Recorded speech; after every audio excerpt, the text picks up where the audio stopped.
guys are like scattered all over. You're more than welcome to move forward. I don't bite. And I don't mind if you get up and walk out when you find that I'm like not what you want. Because I've done that. You know how that is. You come in, you check somebody's energy, and you're like, not resonating with me, so I'll like sneak out gently.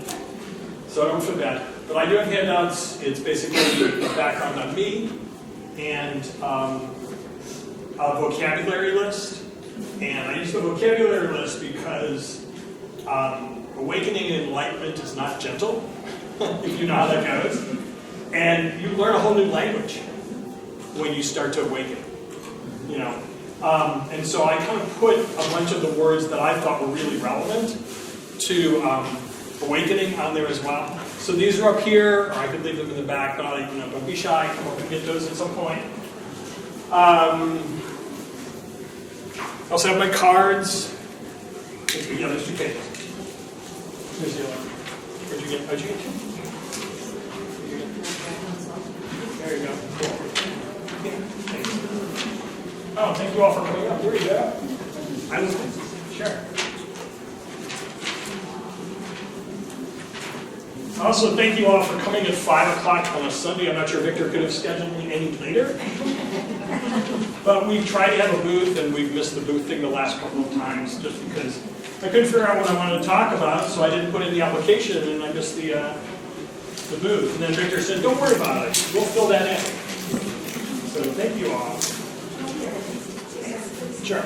And this is my second talk. I talked a year ago about trusting the universe.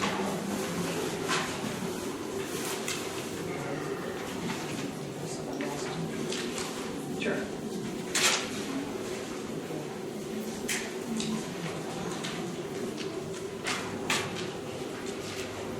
Cool. All right, good enough.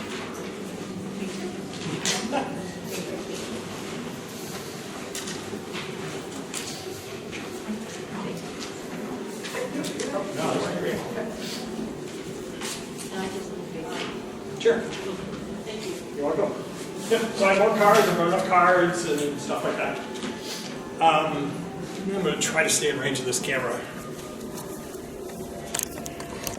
So, I mean, this is really cool for a lot of reasons. Keep looking there for a second while I can make sure that I'm on it. I'd love to. My staff asked me to, like, am I right in the middle? Yeah, you're right in the middle. Cool. Okay, go ahead. Cool. You want to shut the door back there? That'd be awesome. Although more people can come in. I also, if you wanted to afterwards, I also have a sign-in blog with leave your email. I will not spam you, but I'm publishing a blog and some other things. So, I mean, this is really cool. Sitting right in front of me is a woman that I went to undergraduate school with when the dinosaurs ruled the world. And, yeah, and I have not seen her since that time. So, and she's standing outside the door as I was coming back in, and there she was, Monica. How do you do? So, the way synchronicities work are pretty amazing. Well, thank you all for coming. I'm Dr. Gary Pico. My background is in psychopharmacology and immunopharmacology. I'm a PhD. I've worked in the pharmaceutical industry most of my life. Some of you have probably taken drugs that I've worked on. Currently, my main job, I write cancer protocols for Merck, and for a really cool product. I mean, ultimately, I want to get out of that and do this full time. But I became a transformational life coach a little over a year, or maybe 2 years ago at this point, and it was part of coming to Victory of Light and saying to the universe, here's what I want to do. I want to be a transformational life coach, and hooking up with somebody in a seminar who was a coach, who was from an area I just moved from, so the synchronicities start to put together. He gave me the name of the coach that trained him. I did an immersion, and I changed more in those 10 weeks than I had in years of my own psychotherapy and all the processes that I'd gone through. Because transformational life coaching takes you from now to the future and helps you understand where your power is leaking out, where you're giving away your authority over your power, and how to change those circumstances and reactions and situations. So it's not something where you go back and dwell on all these incidents out of your past. when you come to me to be coached, I become a thinking partner for you, but my goal is to help you get to be who you really want to be. And we're not going to go back and analyze every trauma from your past, but we will look at how the patterns go to where you give authority away to your power. And then what you find out is, no matter what the triggers are, and we all have triggers, boy, I have some great ones. The power depletion is the same, and the solution is the same.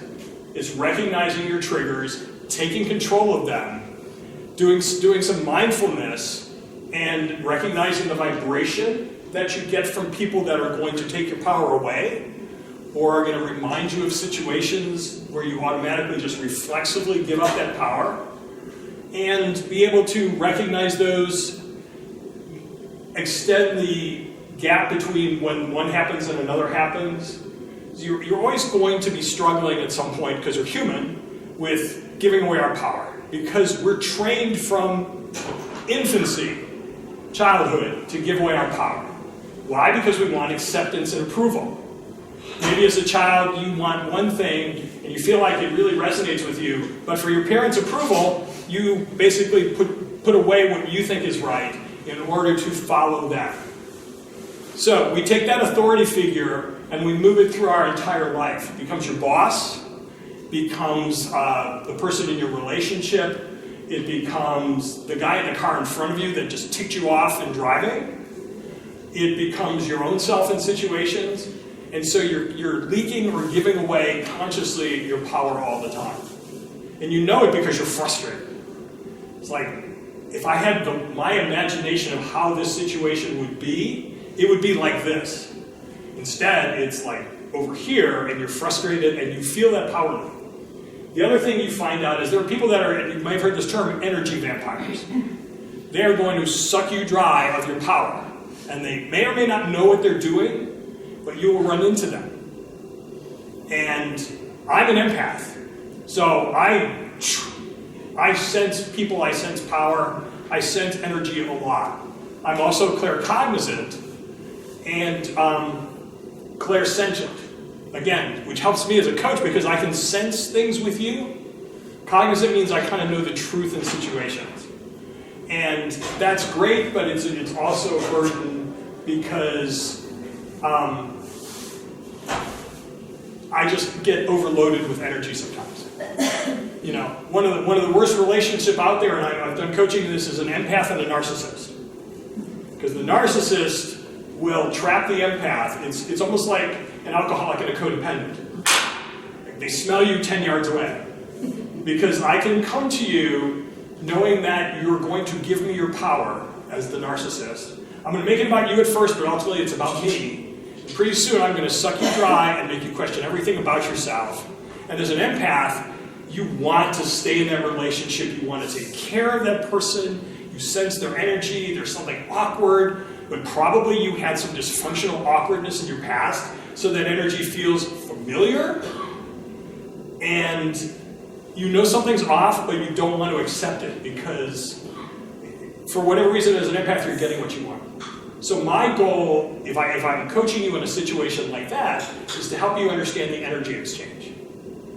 Now, I grew up in a talk about life paths and choices for bringing yourself into this life from past lives and things like that. And whether you accept all that kind of stuff or not, I've come to learn that, at least for me, that resonates. And this is all about what resonates with you. I was adopted I found my mom much later in life, which was really cool, and I found these really cool half brothers that I have, who I totally resonate with.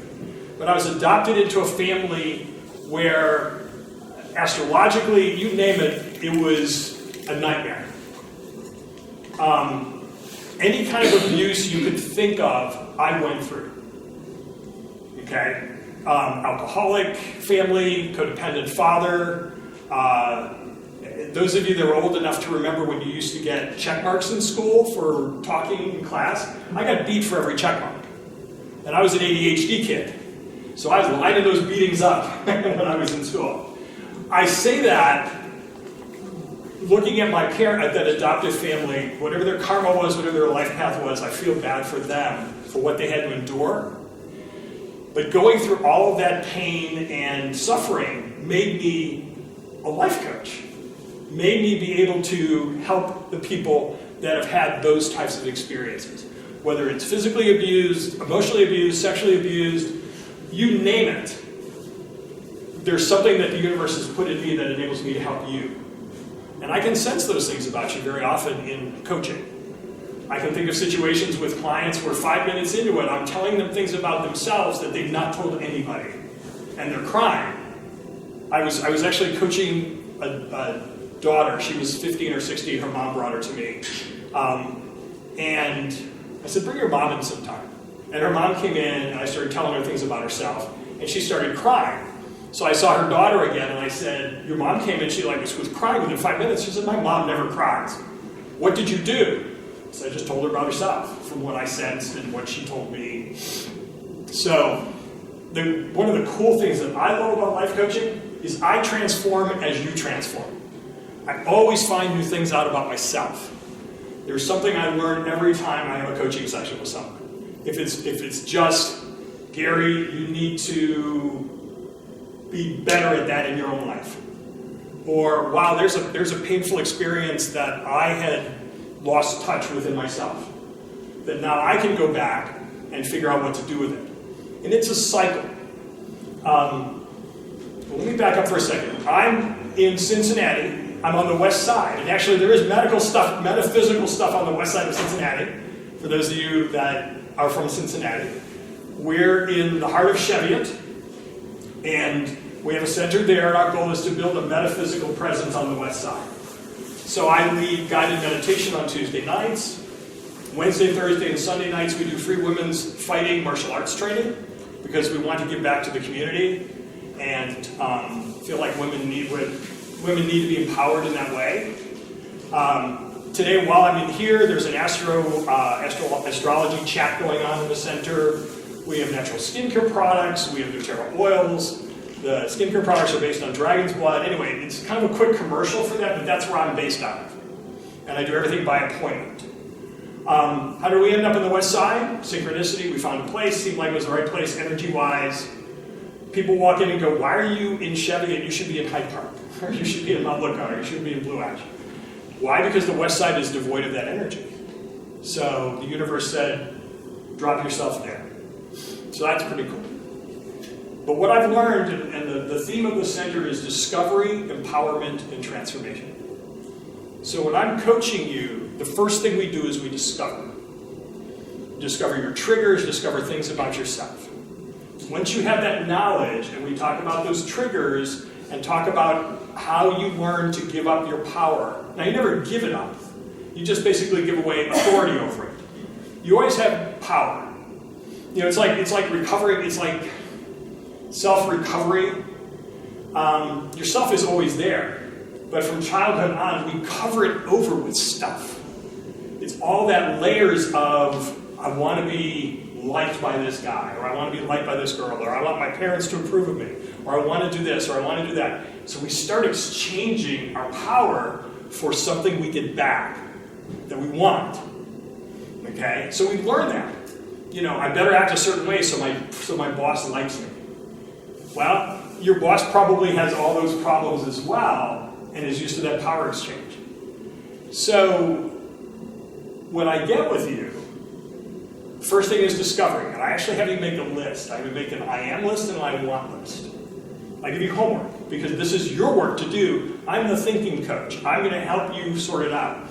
If you want, as the person that trained me said, if you want to be the best couch potato in the world, I will help you become the best couch potato, if that's your goal.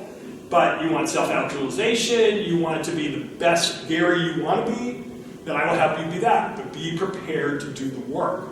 Because I'm not going to do it for you. And I'm not going to spend an hour going over the same stuff over and over again like we used to do in psychotherapy. Because I want to move you forward. We may need to go back and find some things, but like I said, the triggers and the responses are the same. So I want to move you forward so you achieve the life you want to achieve, free of giving up your power, free of people coming in and being able to take that away from you. learning how to put up an energy shield.